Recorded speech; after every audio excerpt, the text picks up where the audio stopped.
인사드리겠습니다. 안녕하십니까?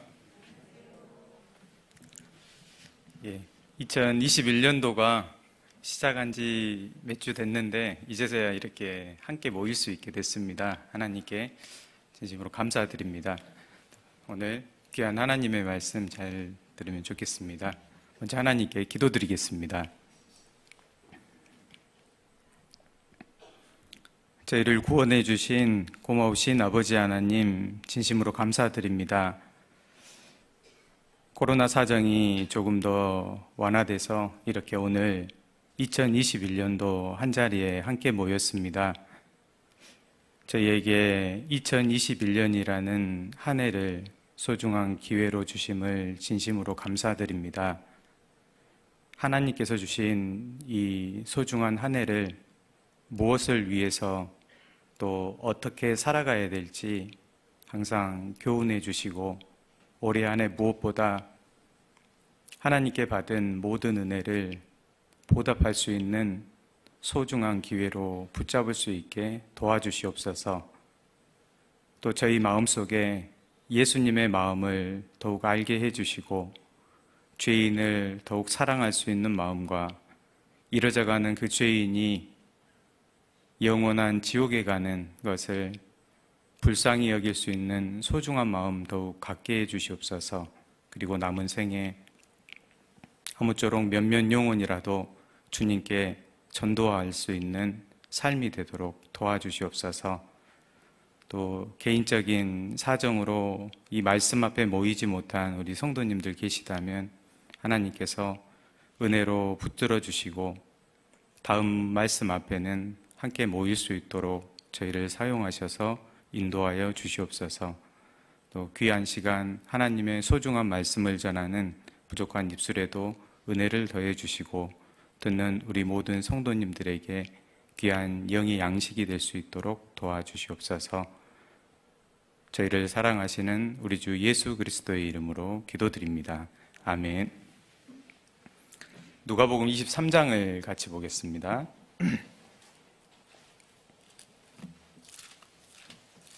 누가복음 23장 32절입니다.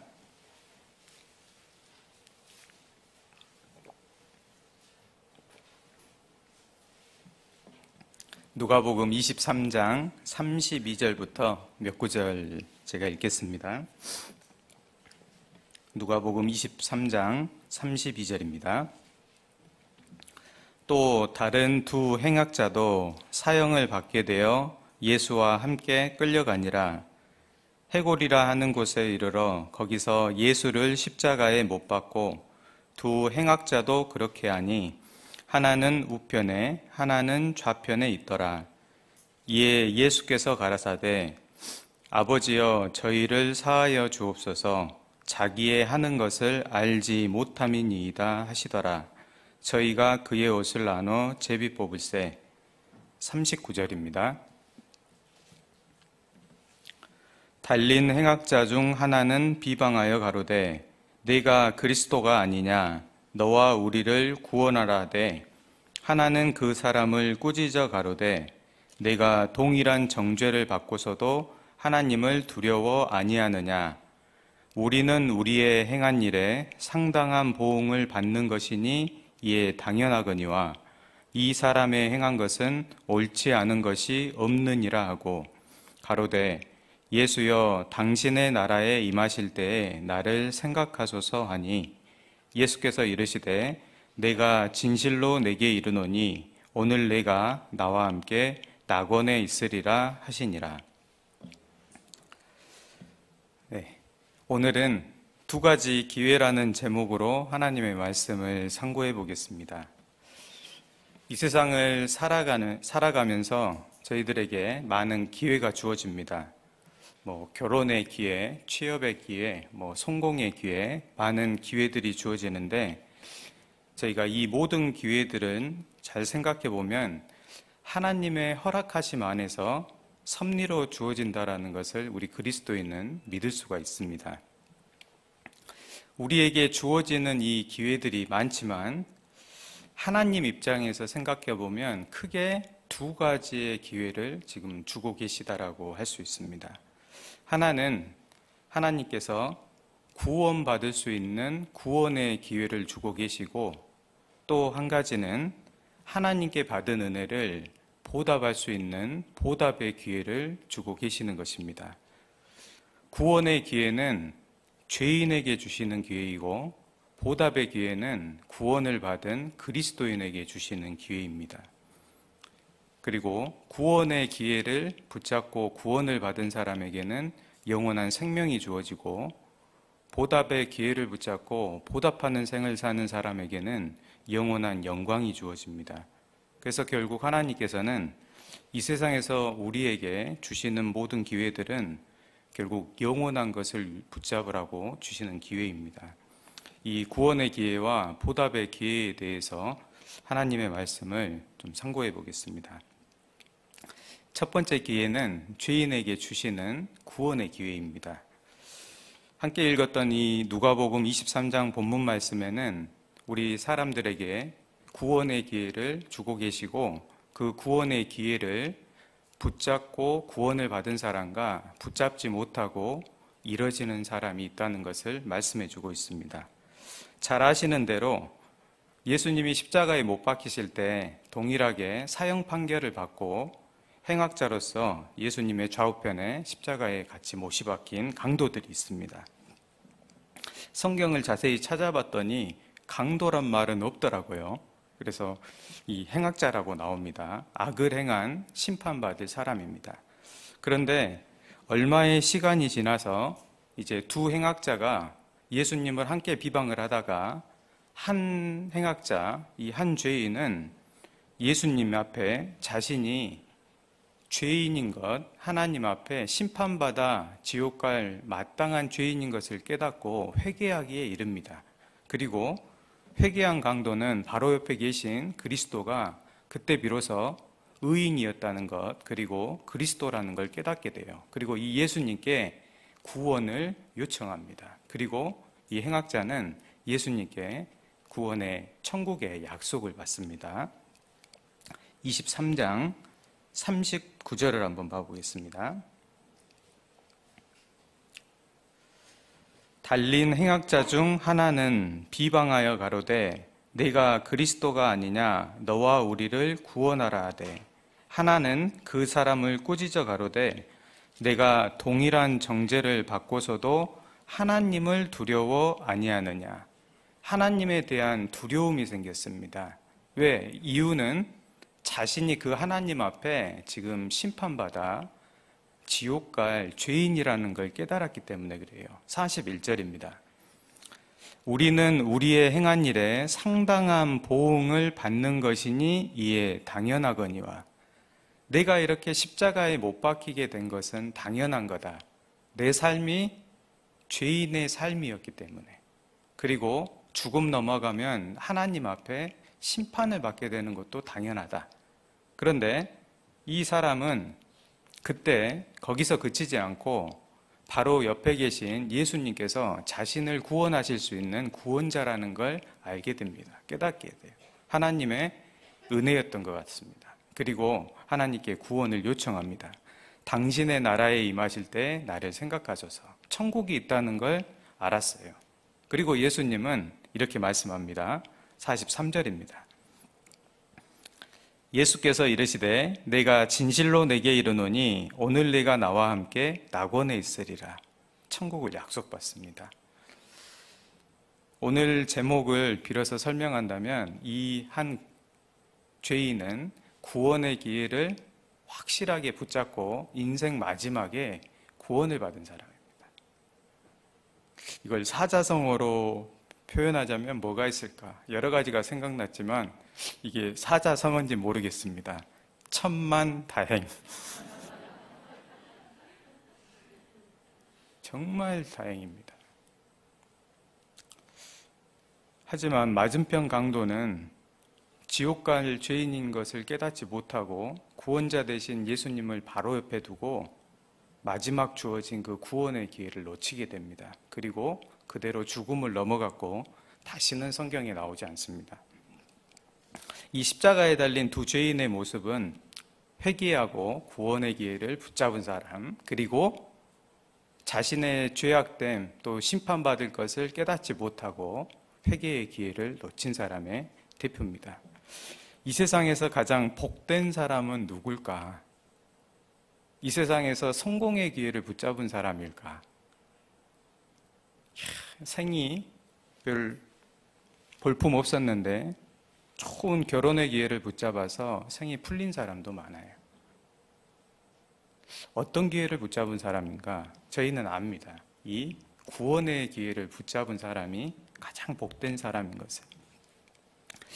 예수님 당시에 이 구원의 기회를 붙잡은 사람들을 몇 명을 좀 살펴보겠습니다. 가장 처음 생각났던 것이 이 사람인데 마가복음 10장입니다. 마가복음 10장 46절입니다.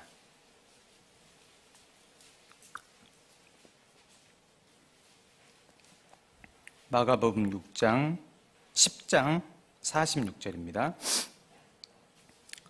저희가 여리고에 이르렀더니 예수께서 제자들과 허다한 무리와 함께 여리고에서 나가실 때에 디모데의 아들인 소경거지 바디메오가 길가에 앉았다가 나사렛 예수시란 말을 듣고 소리질러 가로되 다윗의 자손 예수여 나를 불쌍히 여기소서 하거늘 많은 사람이 꾸짖어 잠잠하라 하되 그가 더욱 심히 소리질러 가로되 다윗의 자손이여 나를 불쌍히 여기소서 하는지라. 여리고에 많은 사람들이 알고 있었던 한 사람이 있는데 소경인 거지 바디메오입니다. 그런데 이 소경거지 바디메오는 구원의 기회를 확실하게 붙잡았어요. 어떻게 붙잡았냐? 이때에 마침 예수님께서 여리고에 이르렀다가 다시 나가는 길입니다. 그런데 소경이니까 볼 수가 없어요. 그런데 귀를 딱 기울여 보니까 예수님이 지나간다는 겁니다. 그래서 이 예수님을 만났던 모든 사람들은 병도 낫고 구원을 얻었거든요. 그래서 이 소경은 이 기회를 놓칠 수 없다라는 생각을 가지고 소리를 지릅니다. 나를 불쌍히 여기소서 다윗의 자손 예수여. 근데 사람들이 시끄러우니까 조용히 하라 그럽니다. 그리고 주눅 들고 기회를 안 잡았냐? 그렇지 않아요. 더 크게 소리 지릅니다. 왜? 이 소경거지 바디메오는 아마도 이것이 마지막 기회일 수도 있겠다 생각했을지 모르겠어요. 사실 거의 마지막이었습니다.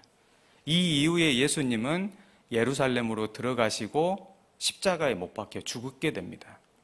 여리고를 찾았던 마지막인데 이 소경거지 바디메오는 이 기회를 붙잡고 구원을 받습니다.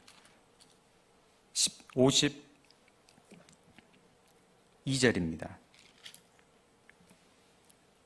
예수께서 이르시되 가라 내 믿음이 너를 구원하였느니라. 확실히 붙잡았어요.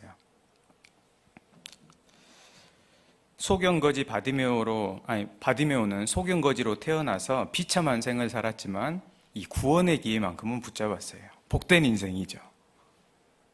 또 한 명 생각해 보겠습니다. 누가복음 16장에 거지 나사로가 나옵니다. 부자의 대문에 누워서 뭘 붙잡길 원했냐면 부자의 상에서 떨어지는 그 음식이라도 붙잡길 원했어요. 그런데 그것도 없었습니다. 그런데 나중에 성경을 보면 죽은 이후에 천사에게 받들려 아브라함의 품인 천국에 들어가는 걸 봅니다. 구원의 기회를 붙잡은 사람이에요. 반대로 부자는 구원의 기회를 잃은 사람입니다. 또 18장에도 세리가 나와요. 바리새인과 함께 성전에 나아갑니다. 그런데 그때 바리새인은 구원의 기회를 얻지 못하지만 이 죄인이었던 세리는 불쌍히 여기소서 나는 죄인이로소이다. 그리고 하나님 앞에 의롭다함을 받고 가요. 구원의 기회를 붙잡았습니다. 하나님이 주신 구원의 기회를 붙잡은 사람은 모두 영생을 얻어서 지금 어디 있어요? 영원한 천국 가 있어요. 최고 복된 사람이에요. 반대를 좀 생각해 보겠습니다. 이 세상에서 제일 안타까운 사람. 시험에 떨어졌다. 집을 한번 이사 가려고 추첨을 넣었더니 추첨이 안 됐어요.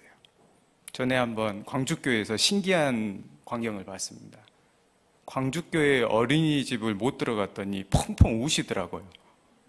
자매님이. 이해를 못했습니다. 네, 그게 정말 중요한 기회라고 생각했기 때문에. 진짜 안타까운 것은 하나님이 주신 구원의 기회를 놓친 사람입니다. 몇 명 찾아보겠습니다.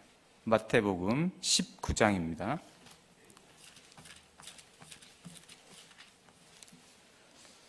마태복음 19장 16절입니다. 마태복음 19장 16절입니다. 어떤 사람이 주께 와서 가로되 선생님이여 내가 무슨 선한 일을 하여야 영생을 얻으리이까? 영생이 있다는 걸 알았죠. 그러니까 영생을 얻고자 하는 마음이 있었어요, 이 사람이. 그런데 누가복음과 마가복음 전체를 종합해 보면 이 사람이 보통 사람이 아닙니다. 청년인데 재물이 많은 큰 부자라고 나오고 관원이라고 나와요. 장관 자리 차지하고 있는 겁니다. 저희로 치면 젊은 국회의원 같은 사람입니다. 그러니까 저희가 갖고 싶어하는 모든 걸 다 가졌죠. 젊음, 재물, 권세 다 가졌어요. 다 붙잡았습니다. 그런데 가장 안타까운 것은 이 영생을 붙잡지 못하고 결국 돌아갑니다. 22절입니다. 그 청년이 재물이 많음으로 이 말씀을 듣고 영생을 얻고 가니라가 아니고 근심하여 가니라.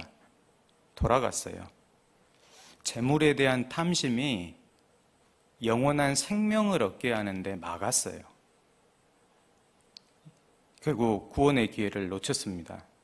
이 세상에서 가장 안타까운 사람들 중에 한 사람이 됐어요. 마가복음 5장에는 거라사인 사람들이 나옵니다. 이 거라사인 사람들이 마음에 뭐가 가득하느냐? 오직 이 세상 것뿐이에요. 그래서 예수님이 거라사인 지방에 군대 귀신 들린 자를 이제 고칩니다. 그리고 그 군대 귀신들이 2,000마리 되는 돼지떼에 들어가서 싹 바다로 내리달아 몰살하게 만듭니다.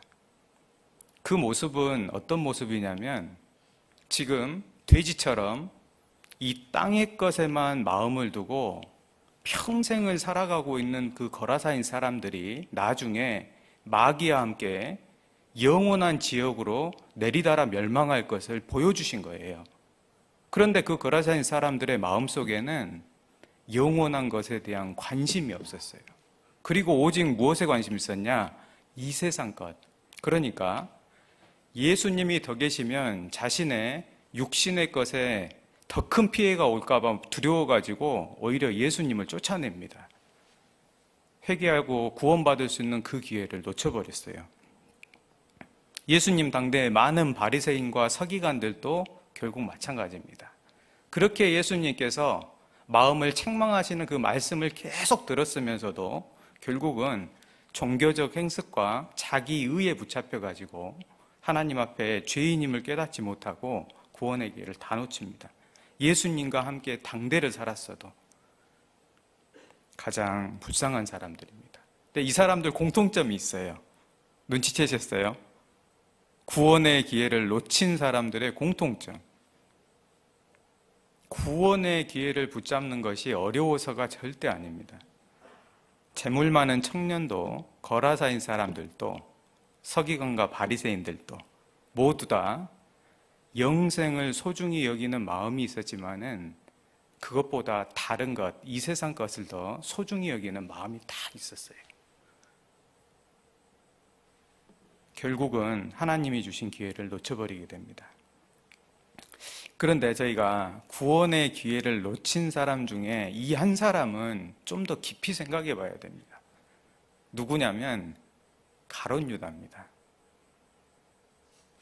이 사람들과 가룟 유다는 다릅니다. 이 가룟 유다는 예수님의 제자로 3년 반을 먹고 자고 같이 하면서 따라다닌 제자예요. 예수님의 입을 통해서 진리의 말씀을 계속 들었고 그 말씀대로 성취되는 것을 꾸준히 계속 받고 예수님이 죄가 없다는 것, 하나님의 말씀을 전하고 있다는 것 다 알았어요. 그런데 저희가 아는 대로 구원을 받지 못하고 이뤄졌어요. 왜 그랬을까? 왜 그런 기회가 주어졌는데 3년 반이 길어요, 짧아요? 3년 반이 구원받기에는 참 긴 시간입니다. 구원은 단번에 받거든요.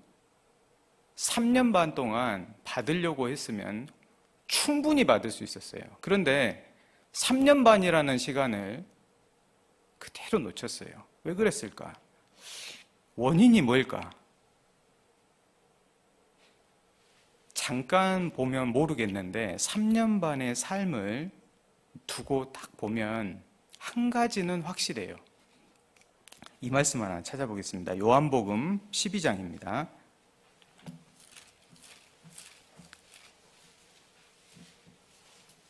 요한복음 12장 6절입니다.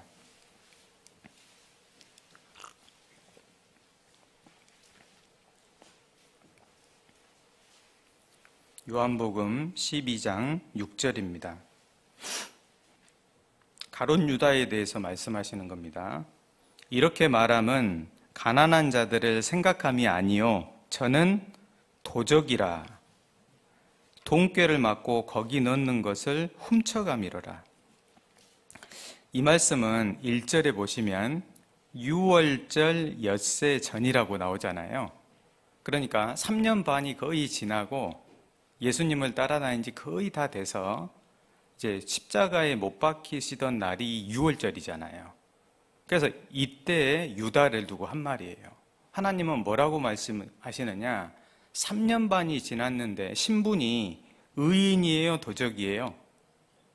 도적 그대로예요.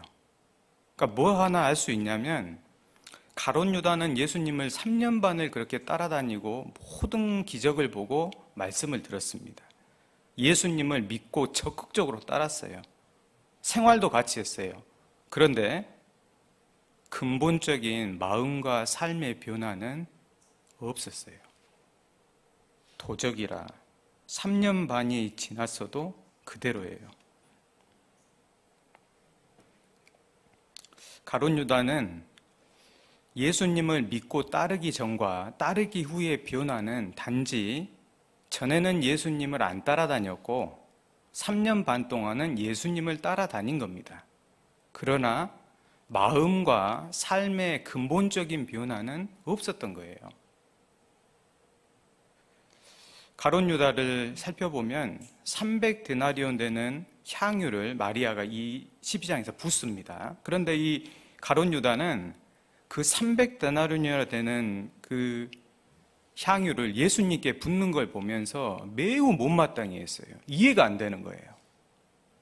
야, 300데나리온 되는 그 향유를 예수님께 붓냐? 그건 허비다. 자신의 관점으로는 이해가 안 되는 거예요. 또 마리아가 300데나리온 되는 것을 이해하지도 못했지만은 이렇게 계속 예수님을 믿고 따르고 하는 것이 결국은 어리석은 짓이다 생각이 들었던 것 같아요. 그래서 결국은 나중에 예수님을 은30 받고 팔아버립니다. 또 겉으로는 가난한 사람들을 생각하는 것처럼 말했거든요. 다시 한번 보시면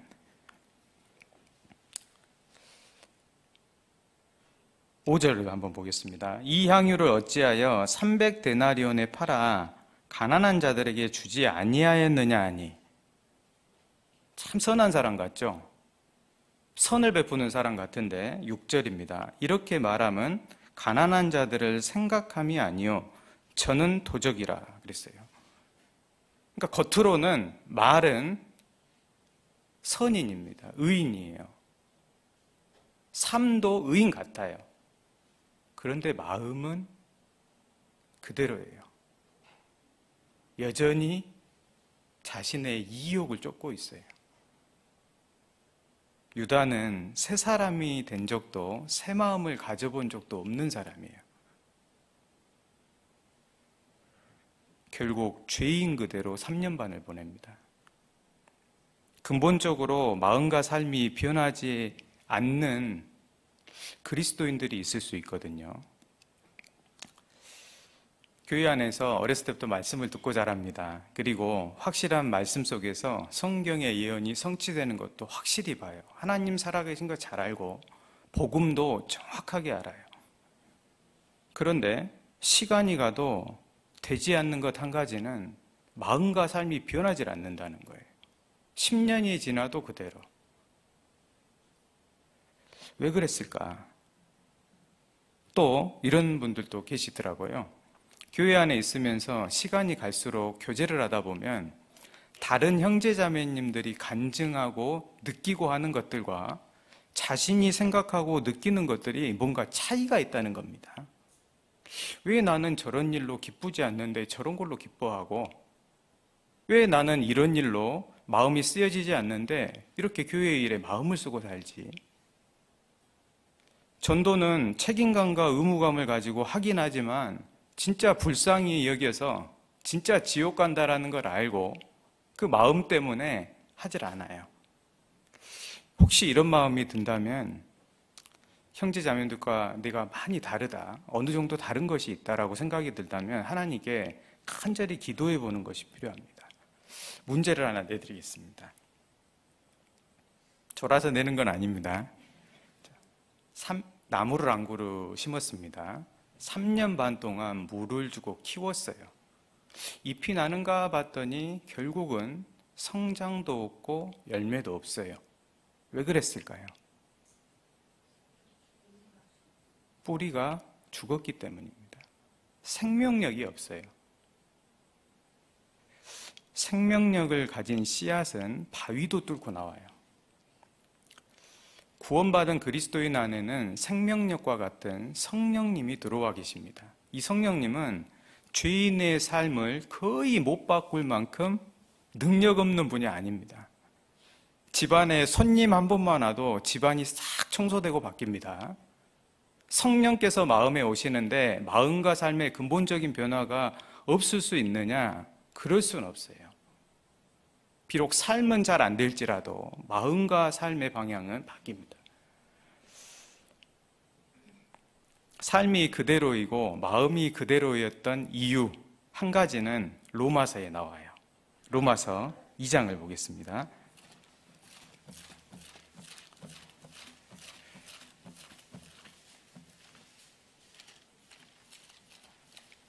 로마서 2장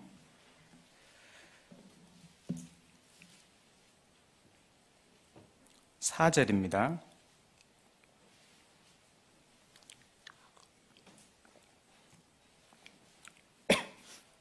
로마서 2장 4절.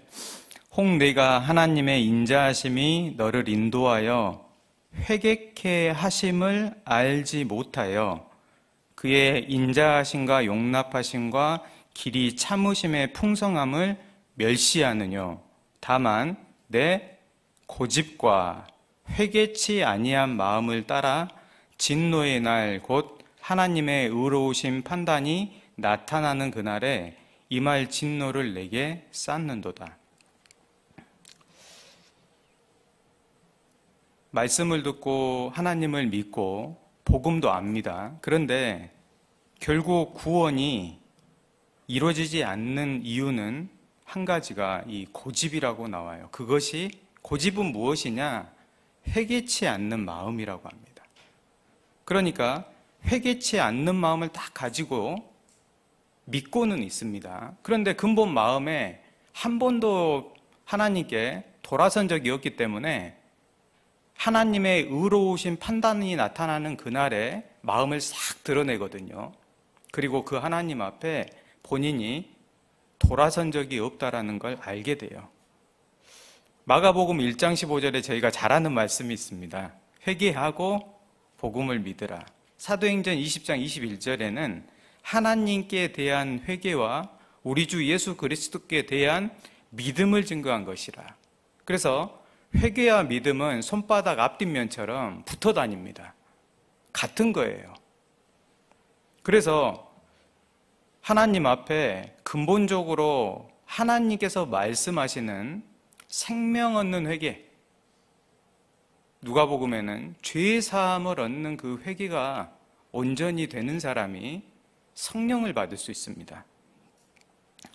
고린도후서 13장 5절에 믿음을 시험해 봐야 되는 이유가 나옵니다. 너희가 믿음에 있는가 너희 자신을 시험하고 너희 자신을 확증하라. 예수 그리스도께서 너희 안에 계신 줄을 너희가 스스로 알지 못하느냐? 알 수 있다는 이야기죠. 그렇지 않으면 버리운 자니라. 버리운 믿음일 수 있기 때문에 그래요. 회개하지 않고도 복음을 믿을 수 있습니다. 신기한 일입니다. 한 말씀 찾아보겠습니다. 누가복음 24장입니다.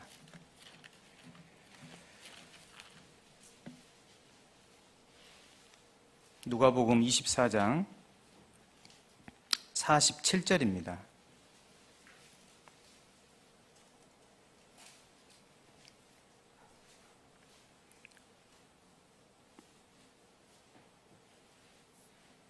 누가복음 24장 47절입니다. 또 그의 이름으로 죄 사함을 얻게 하는 회개가 예루살렘으로부터 시작하여 모든 족속에게 전파될 것이 기록되었다. 이 누가복음은 47절에는 죄 사함의 입장에서 복음을 설명합니다. 죄 사함을 얻게 하는 회개를 설명해요. 죄 사함을 못 얻는 부족한 회개도 있는 겁니다. 하나님 앞에 이걸 좀 자세히 생각을 해보겠습니다. 죄사함을 얻게 하는 회개는 이런 겁니다. 생각해 보면 쉽습니다. 자녀들이 잘못했습니다. 부모님께 용돈이 필요해요. 어떻게 해야 됩니까? 회개한 척하고 가면 됩니까? 본인의 마음을 돌이키고 오는 걸 부모님이 바랍니다. 그 돌이키는 아이들에게 용서를 줍니다. 마찬가지입니다. 하나님도 똑같아요. 무조건 복음 믿어라, 복음 알고 믿는 것, 내용하는 것이 하나님의 뜻이 아닙니다. 지금 우리는 이 세상을 죄인으로 태어났습니다. 하나님의 뜻을 다 거스르면서 살아요. 방향도 하나님과 반대편입니다. 생각도 하나님과 반대편입니다. 그래서 근본적으로 본인이 하나님 앞에 이대로 살면 지옥 갈 비참한 죄인이라는 걸 알아야 돼요. 아, 이대로 살면 죽는 거구나. 하나님 앞에 심판이구나. 그래서 삶의 길과 마음을, 방향을 하나님께 돌이켜서 돌아와야 돼요. 그래서 이사야서에 이런 말씀을 하셨습니다. 이사야서 55장입니다. 죄사함을 얻게 하는 회개를 이사야서를 통해서 좀 설명을 드려보겠습니다.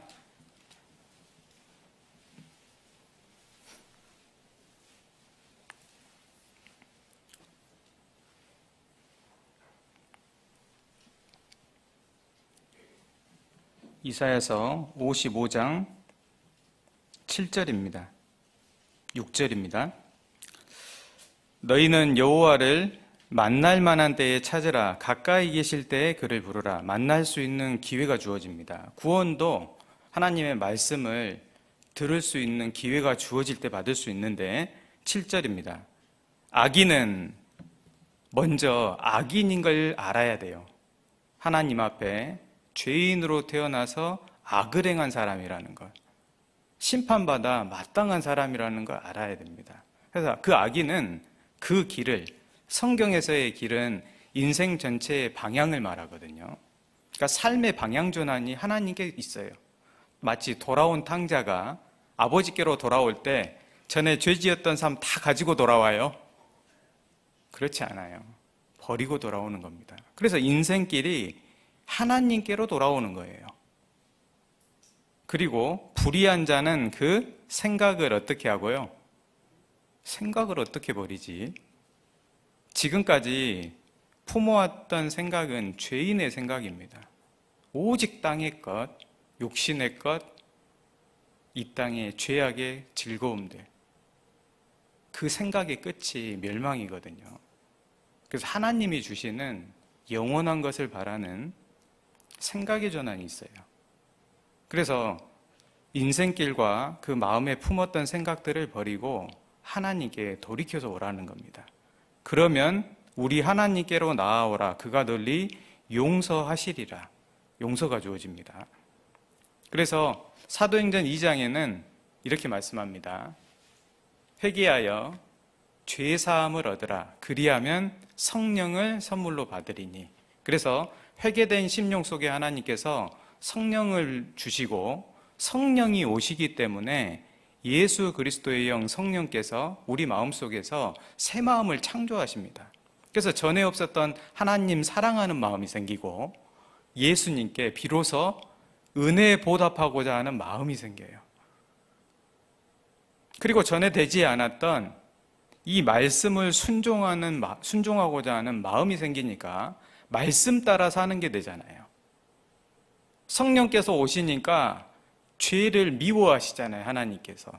지극히 작은 죄도 심각하게 생각해지고 하나님께 받은 은혜 어떻게든지 보답하고자 하는 마음에 이끌려서 사니까 시간이 갈수록 삶은 교회 안에 있으면 반드시 조금이라도 변화됩니다. 그래서 의인의 길이 가지는 겁니다. 심장 이식법이 있더라고요. 심장 이식법 아세요? 심장 이식법 두 가지가 맞아야 된답니다. 한 가지는 심장을 제공하는 사람이 있어야 되겠죠. 한 생명이 죽어야 돼요. 그리고 또 한 가지는 환자의 몸이 이식된 심장을 받아들여야 돼요. 맞아야 돼요. 그래야 산답니다. 구원도 마찬가지입니다. 구원의 기회를 어떻게 잡는 거냐? 방법이 어려운 것이 아닙니다. 성경에 나온 대로 회개하고 복음 믿으라. 그것은 내가 할 수 있는 일입니다. 그래서 맡겨두신 거예요. 하나님이 주신 이 구원의 기회를 끝까지 저버린 사람에게 남는 것이 있어요. 영원한 눈물과 고통만 남아요. 그래서 죄인은 이 세상 태어나서 반드시 하나님이 주시는 구원의 기회를 확실히 붙잡고 성경에 나온 대로 확증을 얻어야 됩니다. 그리고 생명 있는 믿음은 행함 있는 삶으로 증거가 돼요. 그래서 교회 안에 거하면서 내가 정말 참 생명이 있는가 스스로를 확증해보고 예수 그리스도께서 너희 안에 계시는가, 주님 사랑하는 마음, 죄를 심각하고 미워하는 마음, 이 세상 불쌍한 영혼들 전도하고자 하는 마음, 형제자매 아끼는 마음, 이런 것들이 있는지 봐야 됩니다. 그리고 교회 안에 거해집니다. 결국 첫 번째 기회는 구원의 기회고 이건 죄인들이 반드시 붙잡아야 될 기회입니다. 두 번째 기회 생각해 보겠습니다. 두 번째 기회는 구원을 받은 성도에게 주시는 보답의 기회입니다.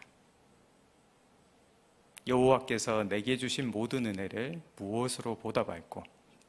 하나님께서 저희를 구원해 주신 다음에 바로 안 데려가시죠. 바로 가면 좋겠는데, 그러세요? 당장 가면 좋겠는데. 그런데 남겨두십니다. 그 이유는 딱 한 가지 뿐입니다. 남은 생에 이 나에게 받은 은혜가 고맙다면 마음껏 한번 보답해봐라. 그리고 그 보답을 내가 헤아려서 너 천국 들어갈 때 영원한 것으로 다시 주겠다. 은혜 베풀기 위한 거예요. 하나님은 결국은 이 두 번째 기회도 첫 번째 기회도 다 우리들을 위해서 주신 기회입니다. 생각해 보겠습니다. 마가복음 14장입니다. 마가복음 14장 3절입니다.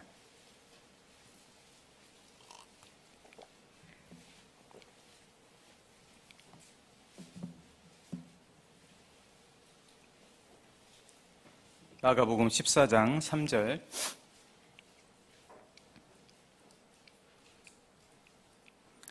예수께서 베다니 문둥이 시몬의 집에서 식사하실 때에 한 여자가 매우 값진 향유 곧 순전한 나드 한 옥합을 가지고 와서 그 옥합을 깨뜨리고 예수의 머리에 부으니. 저희가 잘 아는 말씀일 거라 생각합니다. 이 마리아는 예수님께서 베풀어 주신 그 은혜를 보답하기 위해서 매우 값진 향유를 깨서 예수님의 머리에 붓습니다. 여기 마리아가 힘을 다해서 부었다고 나오거든요. 8절입니다. 저가 힘을 다하여 내 몸에 향유를 부어 돼 있죠. 힘을 다해서 보답해 드렸다고 나와요. 이 향유가 300데나리온이라고 하니까 한 데나리온은 성인 남자 하루 일당입니다. 지금으로 치면 월 300을 기준에 쓰면 10만 원 정도 치면은 3천만 원 정도 되는 향유입니다. 너무나 값진 향유였기 때문에 잘 없었다고 합니다. 그런데 마리아는 그 300데나리온 넘는 그 향유를 준비하는데 자신이 가진 것들을 다 해서 힘을 다해서 준비한 거예요. 그리고 그걸 온전히 예수님께 딱 부은 겁니다. 그럼 한 가지 생각해 볼 수 있습니다.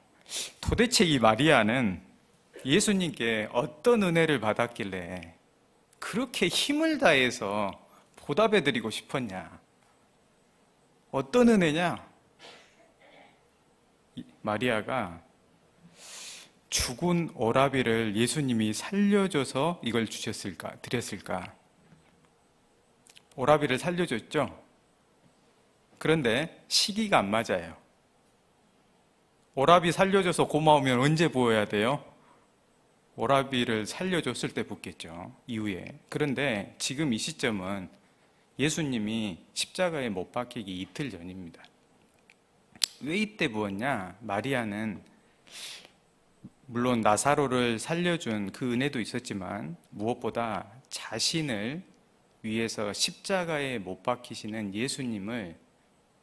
예수님께 그 구원의 은혜를 받은 거예요. 그걸 보답하고 싶었어요. 어떻게 할 수 있냐? 말씀에 나옵니다. 18절입니다. 14장 8절. 저가 힘을 다하여 내 몸에 향유를 부었다. 왜? 내 장사를 미리 준비하였느니라. 그러니까 마리아는 예수님의 죽으심이 어떤 죽으심인지 정확히 알았어요. 다른 사람의 장사가 있으면 힘을 다 합니까? 안 합니까? 잘 안 하죠. 친척 정도 되면 조금 할까? 그런데 마리아는 예수님의 장사가 지금 자신을 위한 장사였거든요. 그러니까 마리아는 예수님이 지금 이제 이후에 십자가에서 못 박혀서 자신의 죄를 대속하기 위해서 죽으신다라는 이 큰 구원의 은혜를 알았어요. 그러니까 구원받은 은혜가 있으니까 힘을 다해서 하고 싶은 거예요. 왜? 예수님도 그것을 힘을 다해서 해주셨기 때문입니다. 그럼 마리아가 왜 하필 이 시점에서 향유를 부었을까? 이 시점이 말씀드린 대로 십자가에 못 박히기 이틀 전입니다. 그래서 마리아는 생각해 보면 이 기회가 살아있는 예수님께 내가 보답할 수 있는 마지막 기회겠구나 붙잡은 것 같아요. 더 이상 기회가 없을 수 있겠다. 기회라는 것이 생각보다 많이 주어지는 것 같아도 우리가 마침 붙잡으려고 할 때는 지나갔다는 걸 많이 알아요. 기회는 저희가 만들 수 있는 것이 아닙니다. 하나님께서 허락을 해주셔야만 받는 것이 기회예요. 그러니까 마리아는 이 기회를 딱 붙잡았어요. 그리고 예수님께 마지막 이 기회를 놓치지 않고 힘을 다해서 보답해 드려야 되겠다. 그래서 힘을 다해 붓습니다. 이 마리아가 향유를 예수님의 머리에 쫙 붓는데 좀 생각해 봤습니다. 어떤 마음으로 부었을까? 이런 마음이었을 것 같아요. 물론 천국 가서 물어볼 겁니다. 근데 묵상해 보면 이런 마음인 것 같아요. 예수님을 옥합으로 치면은 이제 금옥합입니다. 그런데 이 금옥합이 십자가 위에서 깨집니다. 좀 있으면. 누구를 위해서? 나를 위해서. 그리고 옥합 안에 순전한 나드 향이 든 향유가 들어있듯이 금옥합과 같은 발음이 어렵네요. 예수님의 몸이 십자가에서 깨지고 순전한 보혈의 피가 우리를 위해서 다 부어집니다. 그리고 저희가 구원이 돼요. 그 예수님처럼 나도 우리 예수님을 위해서 내가 가진 모든 걸 다 부어드릴 수 있다면 좋겠다. 마리아의 마음이었던 것 같아요. 그리고 이 마리아가 향유를 딱 부었을 때 예수님은 감동하십니다. 6절입니다. 예수께서 가라사대 가만두어라. 향유를 내게 붓는 그 일을 하도록 가만두어라. 너희가 어찌하여 저를 괴롭게 하느냐? 저가 내게 좋은 일을 하였느니라. 지금 감동 먹었어요. 예수님이 생전에 내게 좋은 일 했다고 말한 유일한 여인입니다. 내게 정말 좋은 일 해줬다. 누가 큰 어려움이 있을 때 도와줬습니다. 두고두고 말합니까? 안 합니까? 하죠. 예수님은 마리아에게 말했어요. 이 마리아는 내게 정말 좋은 일을 했다. 힘을 다해서 나를 위해 한 거다, 이거는. 그리고 9절입니다. 마리아의 이 행위를, 이 행동을 영원히 기념합니다. 복음과 함께. 내가 진실로 너희에게 이르노니 온 천하에 어디서든지 복음이 전파되는 곳에는, 복음은 예수님이 깨지심으로 이루신 겁니다. 이 여자의 행한 일도 말하여 저를 기념하리라. 복음이 증거되는 것은 주님께 받은 은혜를 보답하고자 자기 생을 깨트리는 그리스도인들을 통해서 되는 겁니다. 그러니까 예수님의 복음과 옥합이 깨지듯 그리스도인의 헌신이 같이 기념되는 거예요. 그래서 이 여자가 한 행동은, 마리아가 한 행동은 예수님 보실 때 영원히 기념할 만한 행동입니다. 예수님은 받은 은혜를 보답하는 것을 기뻐하십니다. 그리고 그 보답을 받을 때 감동하세요. 마리아는 두 가지 기회를 다 붙잡았습니다. 구원의 기회도 붙잡고 보답의 기회도 붙잡고, 그리고 영원한 생명도 얻고 복음과 함께 기념되는 영원한 영광도 얻었어요. 참 부럽죠. 잘 부러운 여인 중에 한 명입니다. 마리아와 반대되는 여인들을 좀 생각을 해보겠습니다. 누가복음 23장입니다.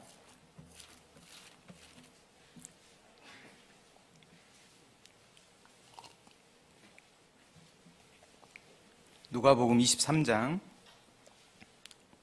55절입니다.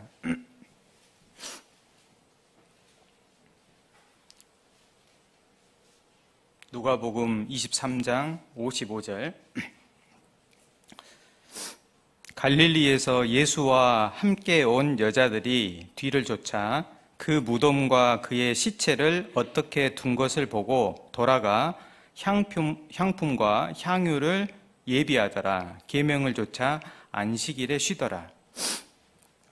몇몇 여인들은 예수님이 십자가에서 죽고 나서 이제 시체를 무덤에 둔 것을 보았습니다. 그리고 돌아가서 예수님의 시체에 부어드리려고 향품하고 향유를 예비하고 안식일이 지나기까지 기다립니다. 그리고 이제 무덤을 찾아갔어요. 그런데 저희가 잘 아는 대로 부어드릴 수가 없었어요. 왜요? 시체가 없어졌어요. 부활하셨습니다. 더 이상 예수님의 몸에 향유를 부을 수 있는 기회는 끝났거든요. 이 여인들이 마리아가 향유를 붓는 것을 봤을까? 못 봤을까? 저도 모릅니다. 하지만 이 여인들은 그래도 시체에라도 향유를 부어서 무엇인가가 하려는 마음이 있었어요. 그러나 안타까운 것은 기회를 못 붙잡았어요. 그리스도인이 하나님께 받은 은혜를 보답할 수 있는 기회는 하나님께서 허락해 주실 때 가능합니다. 그리고 그 기회는 이 세상에 있을 지금뿐입니다. 광야에서 성막을 지을 때 이런 일이 있었습니다. 하나님의 말씀대로 성막을 짓고자 하니까 재물이 필요합니다. 그래서 재료들을 자원하는 백성들에게 가져오라 그럽니다. 그래서 백성들이 매일 연해서 가져오니까 성막을 짓기에 충분할 만큼 가져온 거예요.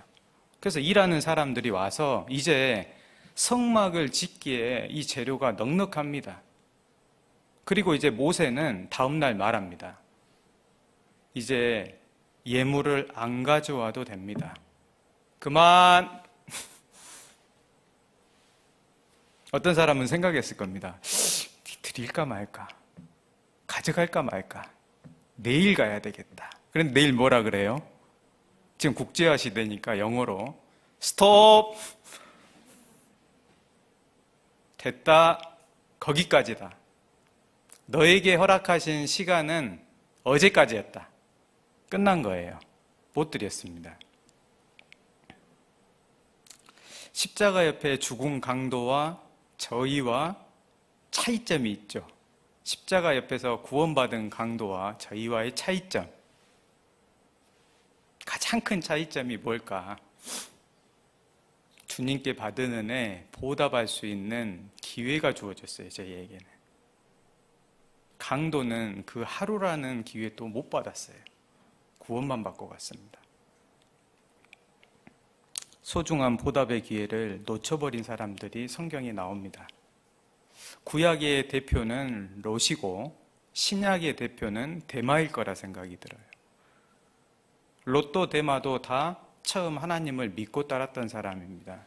그런데 결국은 롯은 소돔으로 갔고 데마는 고향인 데살로니가로 갑니다.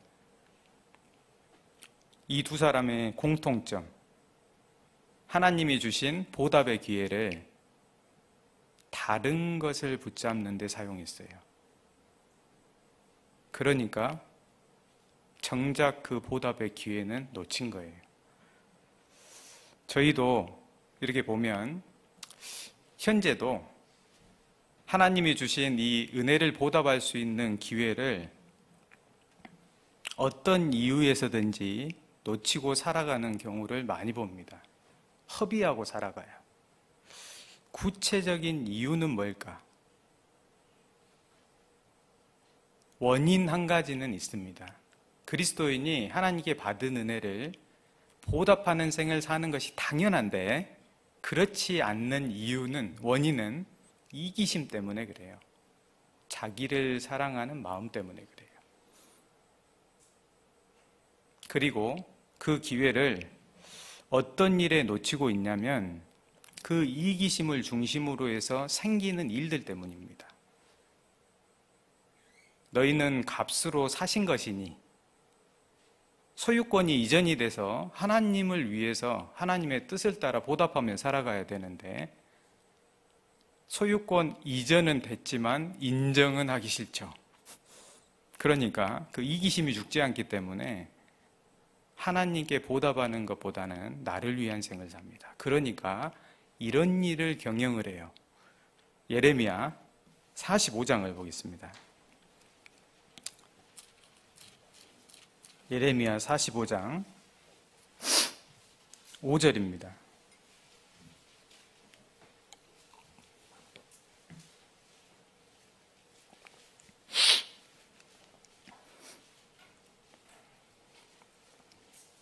예레미야 45장 5절. 예레미야 당시 귀하게 쓰임받았던 바룩에게 하신 말씀입니다. 이 바룩이 예레미야와 함께 많은 고난을 받고 살았지만 마음 중심에 한 가지 하나님께서 하신 말씀이 있습니다. 5절. 내가 누구를 위해서요?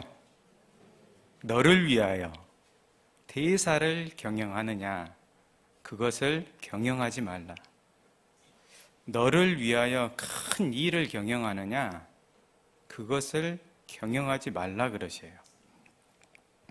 우리의 이기심은 우리를 위한 일들을 경영하게 만들어요. 그러니까 하나님이 주신 기회를 나의 것을 위한 기회로 바꿔서 사용을 해요. 좀 생각을 해봤습니다. 적당한 학업이나 일들은 필요합니다. 그러나 보면 과도한 학업이나 야근을 하고 또 충실히 일하는 건 필요한데 지나친 충성을 가지고 회사 일을 넘치게 합니다. 바라는 사회적 위치라든지 내가 원하는 경제적 수준들을 가지고 살아가요. 성경에서 제시하는 하나님께서 은혜 베풀어 주시는 기준이 아니에요. 내가 만든 기준이에요. 그러니까 그 이기심은 결국은 무언가를 경영하게 만들어내요. 그러니까 하나님이 주신 기회들을 다른 쪽으로 사용하는 겁니다. 그리스도인이 경영해야 되는 가장 큰 대사 무엇일까요? 여호와께 받은 은혜를 무엇으로 보답할고? 가장 큰 일입니다. 이것은 그리스도인이 가장 고심하고 가장 힘을 써야 될 큰 일, 하나님께서 내게 주신 모든 은혜를 무엇으로 보답할 거냐? 남은 생에 온전히 살아도 다 보답을 할 수가 없어요.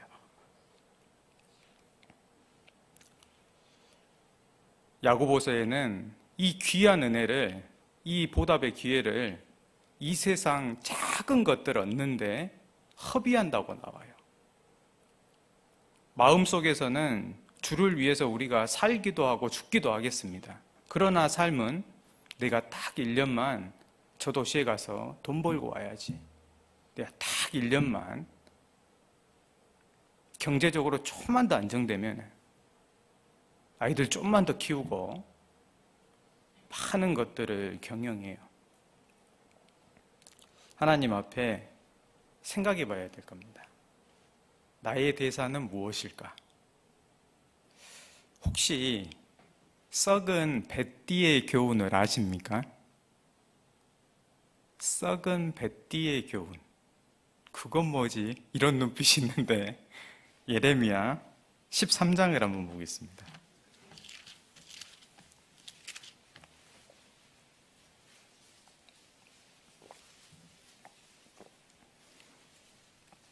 예레미야 13장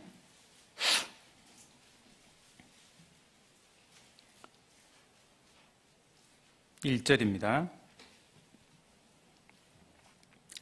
여호와께서 이같이 내게 이르시되 너는 가서 뱃띠를 허리띠입니다. 뱃띠를 사서 내 허리에 띠고 물에 두지 말라 하시기로 내가 여호와의 말씀대로 띠를 사서 내 허리에 띠니라. 여호와의 말씀이 다시 내게 임하니라 가라사대 너는 사서 내 허리에 띈 띠를 가지고 일어나 유브라데로 가서 거기서 그것을 바위 틈에 감추라 하시기로 내가 여호와께서 내게 명하신 대로 가서 그것을 유브라데 물가에 감추니라.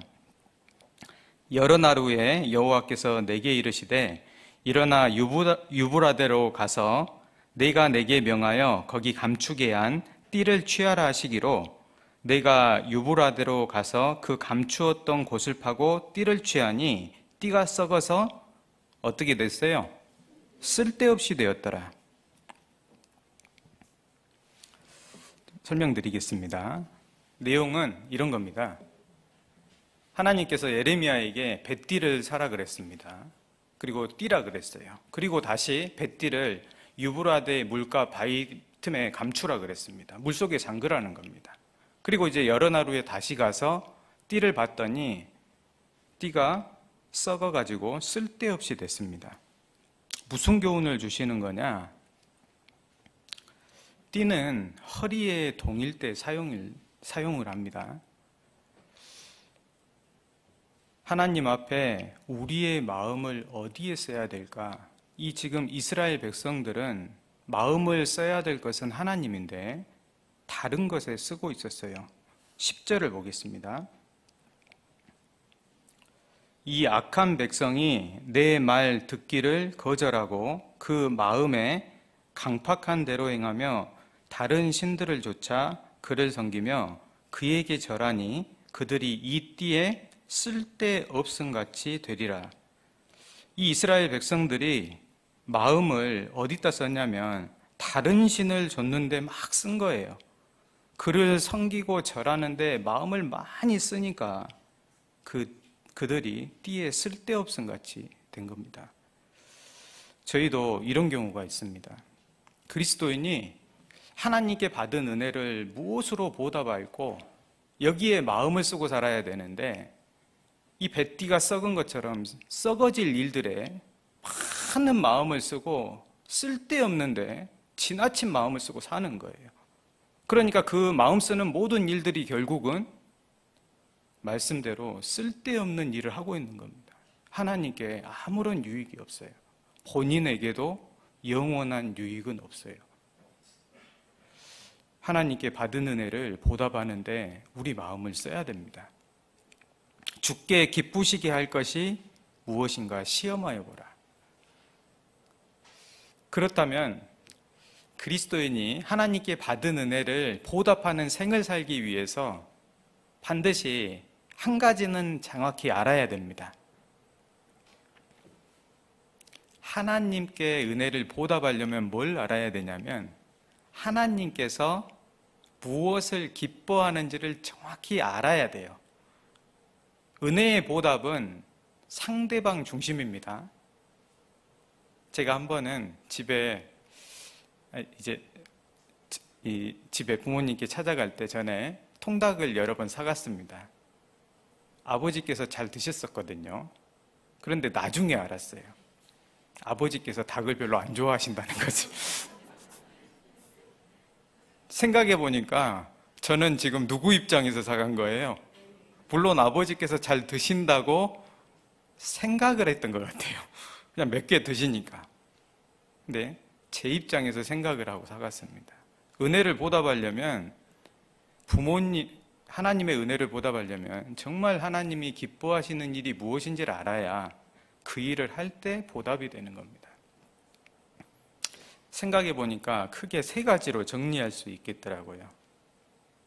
구원을 받고 나서 첫 번째 하나님이 기뻐하시는 것은 하나님이 집인 교회에 거하면서 그리스도인답게 영적으로 잘 성장해 가는 겁니다. 집안에서 태어난 아이들을 생각하면 딱 맞아요. 아이가 태어나면 다른 거 없잖아요. 잘 먹고, 잘 싸고, 잘 자고, 다음날 키 커 있고, 그겁니다. 그리고 두 번째 기뻐하는 것은 자녀들이 여러 명 생기면 서로 싸우고, 헐뜯고, 네 거니 내 거니 욕심부리고 그 모습을 좋아하는 부모는 아무도 없습니다. 형제 자매들이 서로 사랑하고 하나 되어 사는 겁니다.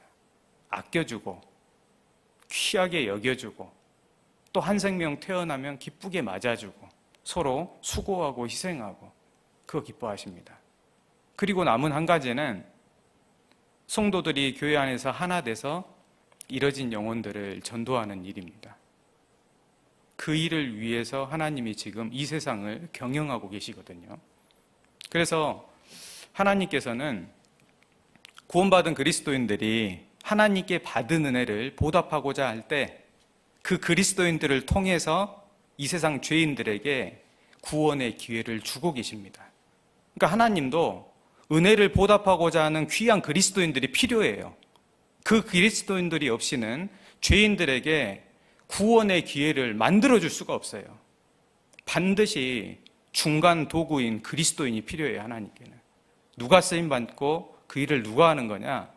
정말 하나님께 받은 은혜 보답하고자 하는 보답의 기회를 확실히 붙잡은 사람, 그 그리스도인이 필요합니다. 저희가 이 한 가지 말씀을 좀 기억해야 됩니다. 마지막 시대고 하나님의 마음을 정확히 한 가지는 알아야 됩니다. 베드로 후서 3장입니다.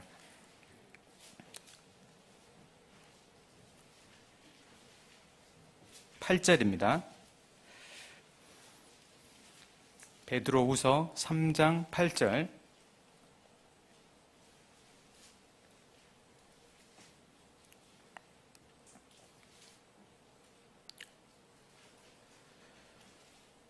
베드로후서 3장 8절 제가 읽겠습니다. 사랑하는 자들아, 주께는 하루가 천년 같고 천년이 하루 같은 이 한 가지를 잊지 말라. 주의 약속은 어떤 이에 더디다고 생각하는 것 같이 더딘 것이 아니라 오직 너희를 대하여 오래 참으사 아무도 멸망치 않고 다 회개하기에 이르기를 원하시느니라. 왜 8절에 잊지 말라고 하셨을까요? 우리가 잘 잊어버리는 것을 너무나 잘 아셔요, 하나님. 그래서 하나님께서 지금 주고 계시는 이 하루하루는 소중한 기회입니다. 그리스도인들에게는 보답의 기회고 죄인들에게는 구원의 기회입니다. 그러니까 이 하루를 그리스도인이 하나님께 보답하는 마음으로 잘 살아갈 때 이 세상 많은 죄인들에게 구원의 기회가 많이 주어지는 겁니다. 이걸 잊어버리면 그리스도인도 보답의 기회를 놓치고 살고 죄인들도 구원의 기회를 받지 못하고 살아요. 이걸 잊어서는 안 됩니다. 저희가 새겨야 돼요. 매일 아침마다 암송하고 시작하면 좀 더 나을 것 같습니다. 그런데 주님께 받은 은혜에 보답해야 된다는 걸 저희가 잘 압니다. 하지만 이런 분들도 있습니다. 너무나 잘 알지만 지금 은혜를 보답하기는커녕 넘어져 있을 수도 있고 하나님의 뜻을 떠나서 교회 안에 거하지 못하고 교제에 떨어져 있을 수도 있습니다. 또 하나님께 받은 은혜를 보답하고는 싶지만 오직 세상 가운데 붙잡혀서 죄악을 행하고 고범죄를 허용하고 있는 삶을 사는 경우도 많아요. 그런 그리스도인 입장에서 보면 이 말씀은 너무나 먼 말씀 같아요. 물론 이렇게 살아야 된다는 건 알죠. 그러나 살아가지 못하는 경우도 많습니다. 제가 그런 분들을 혹시 저희 가운데 이런 마음을 가지고 계신 형제자매들이 계시다면 이 한 사람을 좀 소개해 주고 싶습니다. 누가복음 22장입니다. 누가복음 22장입니다.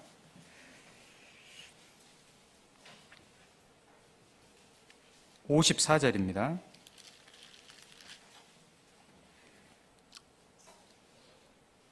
누가복음 22장 54절.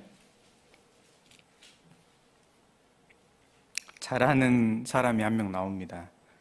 예수를 잡아 끌고 대제사장의 집으로 들어갈새 베드로가 멀찍이 따라가니라. 사람들이 뜰 가운데 불을 피우고 함께 앉았는지라. 베드로도 그 가운데 앉았더니. 이 베드로는 예수님의 수제자로 항상 예수님 가장 가까이서 따랐던 사람입니다. 예수님을 위해서라면 죽기까지라도 하겠습니다. 각오했던 사람이에요. 그런데 지금은 어찌된 일인지 그 마음은 잃어버리고 예수님을 부인하고 가까이 있는 것이 아닌 멀찍이 떨어져 있는 거예요. 그런데 떠날 수 있어요, 없어요? 떠날 수는 없어요. 떠날 수도 없고 가까이 갈 수도 없고 베드로는 힘들었을 겁니다. 삶은 뭐 하고 있느냐? 예수님은 그때 추웠다고 나옵니다. 날씨가. 예수님은 추워서 재판받고 끌려가고 있는데 베드로는 멀찍이 떨어져서 뭐 하고 있어요? 불 쬐고 있어요. 아, 따뜻하다. 참 지금 이대로 좋다. 육신은 불 쬐고 있습니다. 예수님은 이 베드로가 자신을 부인할 걸 아셨어요. 연약함이 있었거든요. 이 베드로는 이제 알았어요. 자신에게 연약함이 있다는 것을. 전에는 몰랐어요. 마음 먹으면 될지 알았거든요. 그런데 이 신앙생활이라는 것은 마음 먹은 대로 되지 않습니다. 하나님의 말씀대로 순종을 해야만 되는 거예요. 마음 먹은 대로 됐다면 주를 위해 살지 않을 그리스도인이 있을까요? 그렇지 않습니다. 결국은 자기 뜻대로 무엇인가 해보려 했는데 하나님의 말씀 의지하지 않고 기도 의지하지 않고 교회 안에 교제 안에 거하라는 말씀 붙들지 않으니까 안 된 거예요. 베드로는 결국 보답의 기회는 놓쳤습니다. 그런데 이 베드로가 저희가 아는 대로 나중에는 위대한 다시 수제자로서 회복을 해서 십자가에 거꾸로 못 박혀 죽잖아요. 베드로는 회복의 기회를 다 붙잡았습니다. 예수님께서 이 베드로에게 베드로가 부인할 걸 아셨고 연약할 걸 아셨기 때문에 이 베드로가 회복할 수 있도록 기회를 만들어 주셨어요. 베드로가 어떻게 회복했는지 아세요? 닭 울음소리 듣고 회복했죠? 이렇게 생각하실 겁니다. 닭 울음소리가 그렇게 능력이 있을까? 잠잠히 생각해 보니까 그것보다 더 근본적인 이유가 있더라고요. 닭 울음소리가 베드로를 회복시킨 것이 아니더라고요. 자, 61절을 한번 보겠습니다.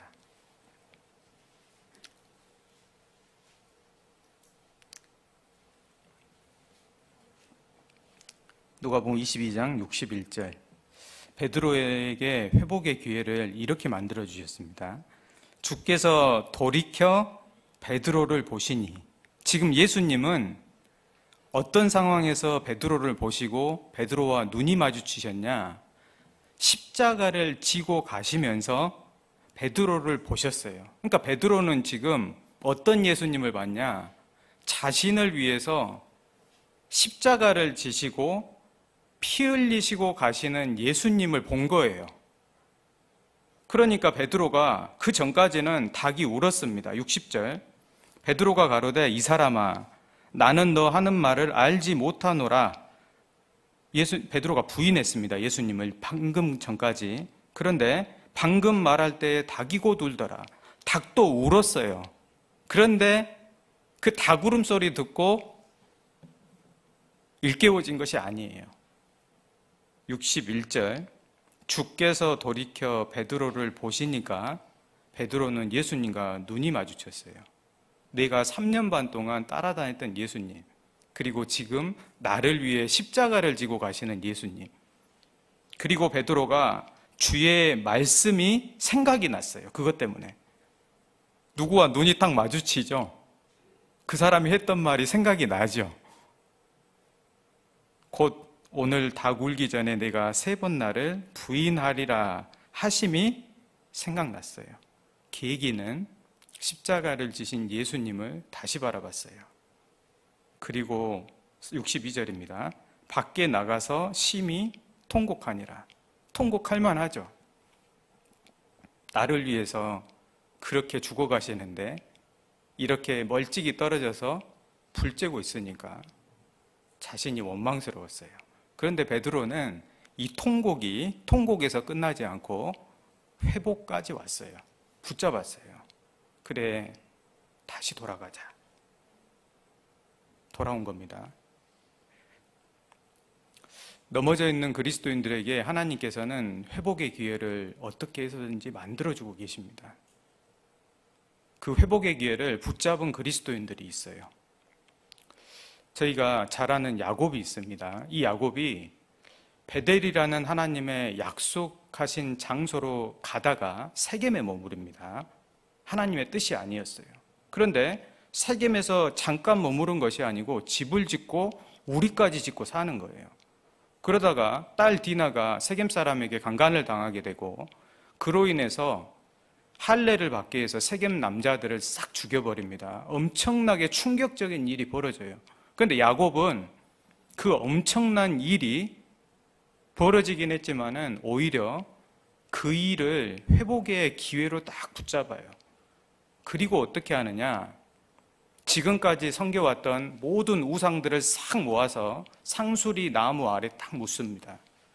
그리고 의복 갈아입고 모든 가족들이 다시 베델을 향해서 가요. 기회였습니다. 하나님께서 때로는 징계를 주시고 어려움을 주십니다. 고난도 주시고 경제적으로 기근의 바람도 불어서 경제적으로 어렵게도 하시고 많은 위기 상황을 만듭니다. 왜 그럴까? 미워서 너 한번 그대로 살아봐라. 괘씸해서 절대 그렇지 않습니다. 다시 회복하라고. 하나님께 돌아가면 회복입니다. 우리에게 십자가가 있습니다. 그래서 하나님은 그리스도인이 회복하길 바라십니다. 언제 회복할 것인가? 이 말씀을 하나 찾아보겠습니다. 호세아서 10장입니다.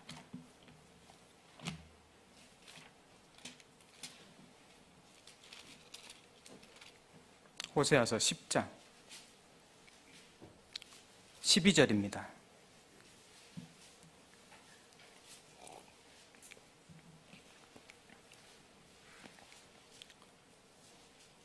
호세아서 10장 12절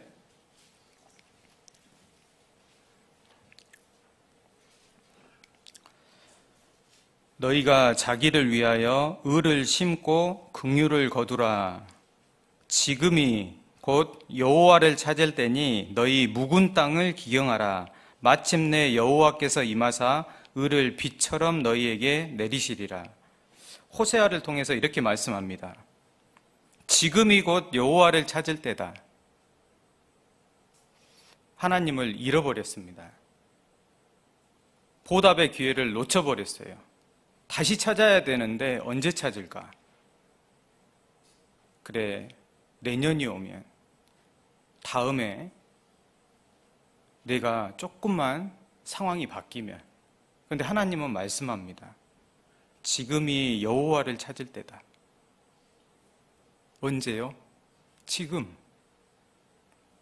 하나님 앞에 지금이라는 순간은 우리가 회복할 수 있는 좋은 기회입니다.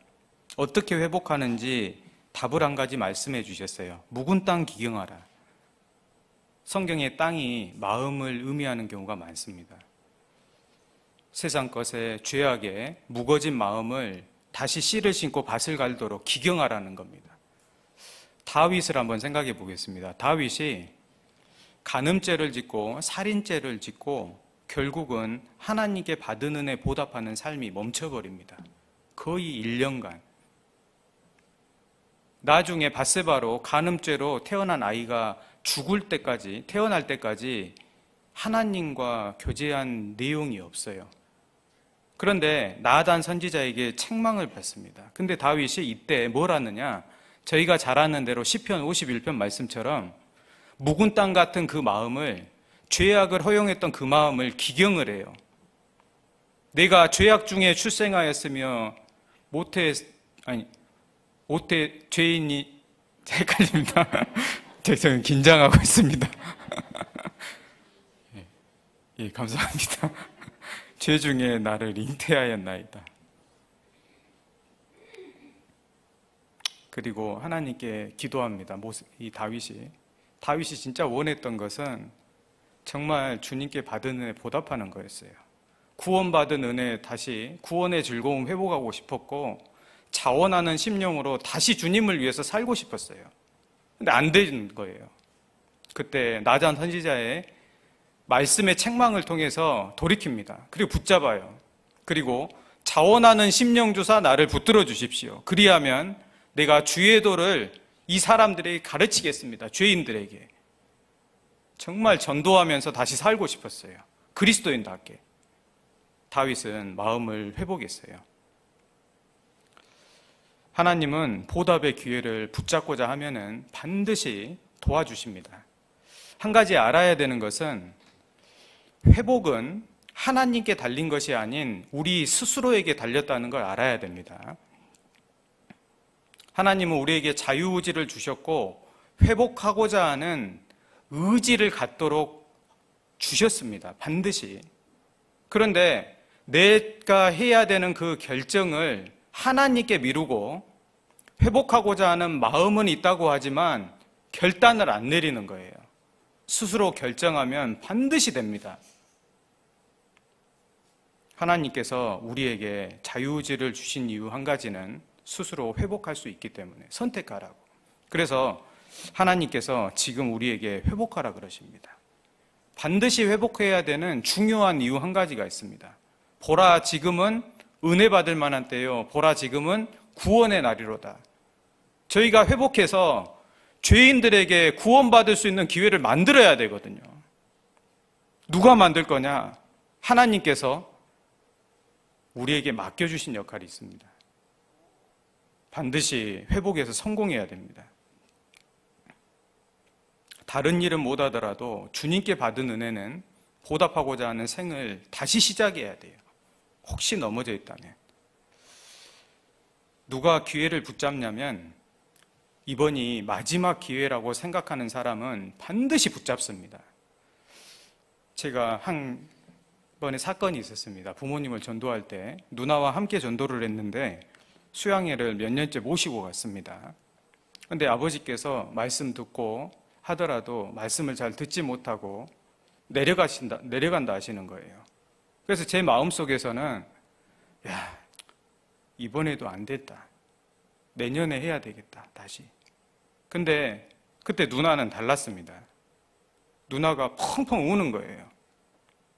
그리고 아버지, 어머니와 계속 실갱이를 하면서 어떻게 여기까지 왔는데 돌아가냐고.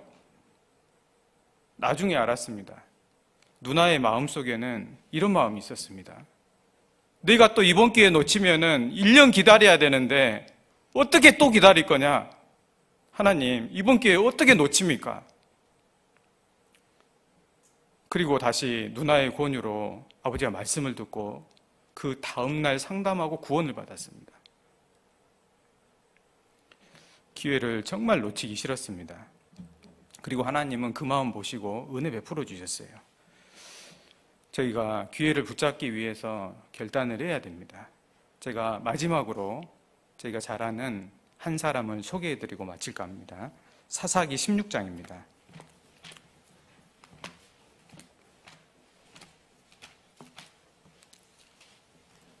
사사기 16장 28절입니다.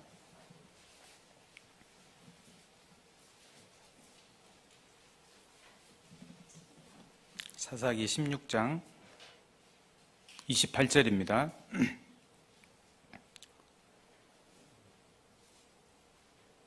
삼손이 여호와께 부르짖어 가로되 주 여호와여 구하옵나니 나로 이번만 나를 생각하옵소서. 하나님이여 구하옵나니 나로 이번만 나로 강하게 하사 블레셋 사람이 나의 두 눈을 뺀 원수를 단번에 갚게 하옵소서 하고. 삼손은 모든 기회를 잃어버렸습니다. 나시르로서 생도 눈도 뽑히고 더 이상 하나님을 위해서 살 수 있는 기회는 다 잃어버렸습니다. 근데 삼손은 한 가지 믿었어요. 하나님은 다시 기회를 주신다는 것을. 그리고 마지막 생을 어떻게 마감해야 될까? 그리고 하나님께 결단하고 기도합니다. 하나님, 여호와께 부르짖어 가로되 하나님, 나를 생각해 주십시오. 제가 비록 지금까지 이렇게 살았지만은 마지막 이 기회를 붙잡고 싶습니다. 나로 이번만 강하게 하사 블레셋 사람이 나의 두 눈을 뺀 원수를 단번에 갚게 하옵소서. 뜻을 정했고 하나님께 도움을 요청했어요. 그리고 어떻게 했느냐? 29절입니다. 집을 버틴 두 가운데 기둥을 하나는 왼손으로 하나는 오른손으로 껴 의지하고 기둥 두 개를 붙잡고 가로되 블레셋 사람이 함께 죽기를 원하노라 하고 힘을 다하여 몸을 굽힘에 그 집이 곧 무너져 그 안에 있는 모든 방백과 온 백성에게 덮이니 삼손이 죽을 때 죽인 자가 살았을 때 죽인 자보다 더욱 많았더라. 삼손은 스스로 결단했고 하나님께 도움을 요청했고 마지막 생의 모습은 하나님께 지금까지 살아왔던 것보다 더 많은 원수를 이제 갚고 하나님께 영광 돌리고 생애를 마쳤습니다. 은혜의 보답을 하는 시간들은 길고 짧은 것, 그것이 중요한 것이 아닌 것 같아요. 하루를 살더라도 어떻게 사느냐, 1년을 살더라도 어떤 마음으로 사느냐가 훨씬 더 큰 일을 할 수 있습니다. 힘을 다하여 몸을 굽혔던 삼손을 생각하면서 저희도 마지막 남은 생애를 어떻게 살아가야 될지 결단하고 하나님께 기도드려야 됩니다. 2021년 한 해만 마지막이라 생각하고 강하게 해주십시오. 반드시 하나님께서 도와주실 겁니다. 그리고 지금까지 전도했던 사람들보다 훨씬 더 많은 사람에게 구원의 기회가 주어질 겁니다. 나머지 일은 저희에게 달렸습니다. 그래서 하나님께서 주신 2가지 기회를 다 붙잡는 그리스도인이 되어야 되겠습니다. 내일 대전도 집회가 시작이 됩니다. 이 전도 집회는 그리스도인인 우리에게 허락하신 소중한 보답의 기회라는 것이 믿어지시죠? 이건 보답의 소중한 기회입니다.